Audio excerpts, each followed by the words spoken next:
మహిళా బిల్లులో బీసీలకు సబ్ కోటా కేటాయించి వెంటనే ఆమోదం తెలపాలని బీసీ సంఘం నాయకురాలు మణిమంజరి డిమాండ్ చేశారు. దేశవ్యాప్తంగా బీసీలను రాజకీయంగా అణచివేయడానికి మోదీ ప్రభుత్వం కుట్ర చేస్తుందని ఆమె ఆందోళన వ్యక్తం చేశారు. అందుకే బీసీలకు ప్రాతినిధ్యం లేని మహిళా బిల్లు కేంద్రం బలవంతంగా తీసుకొస్తుందన్నారు. పార్లమెంటులో బీసీ బిల్లు పెట్టి చట్టసభలలో బీసీలకు రాజకీయ రిజర్వేషన్ కల్పించాలని దేశమంతా ఉద్యమిస్తోందన్నారు.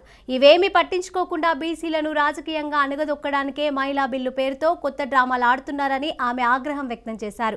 పేరుకే మహిళా బిల్లు అని మహిళా బిల్లు చాటున అగ్రవర్ణాల పెత్తనమే మళ్లీ చట్టసభలలో వస్తుందన్నారు.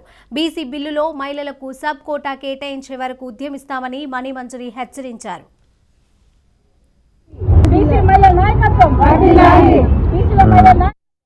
మహిళా బిల్లుని ఫస్ట్ అమలు చేయడం అన్నది చాలా గర్వకారణంగా సంతోషంగా ఉంది. యావత్ దేశం మహిళలందరూ కూడా అభినందనలు కూడా తెలియజేస్తున్నారు బీజేపీ గవర్నమెంట్కి.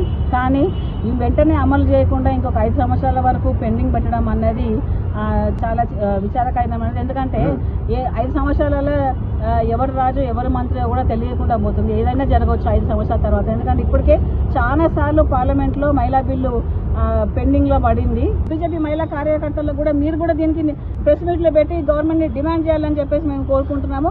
అలాగే కల్వకుంట్ల కవిత గారికి మేము ధన్యవాదాలు తెలియజేస్తున్నాము. బీసీ మహిళల గురించి కూడా సపోర్ట్ కూడా అనౌన్స్ చేయాలని చెప్పారు. దానికి మేము ప్రత్యేకమైన ధన్యవాదాలు తెలియజేస్తూ ముందు ఈ కార్యాచరణని వాళ్ళు అమలు పరచకపోతే ఢిల్లీ వరకు పోయి ధర్నాలు చేయడం అనేది జరుగుతూ ఉంటుంది. మేము కవిత కూడా కలిసి ప్రత్యేక ధన్యవాదాలు తెలియజేస్తూ ఆమెతో కలుపుకొని కూడా మేము ముందు ధర్నాలు చేస్తామని తెలియజేస్తున్నాం.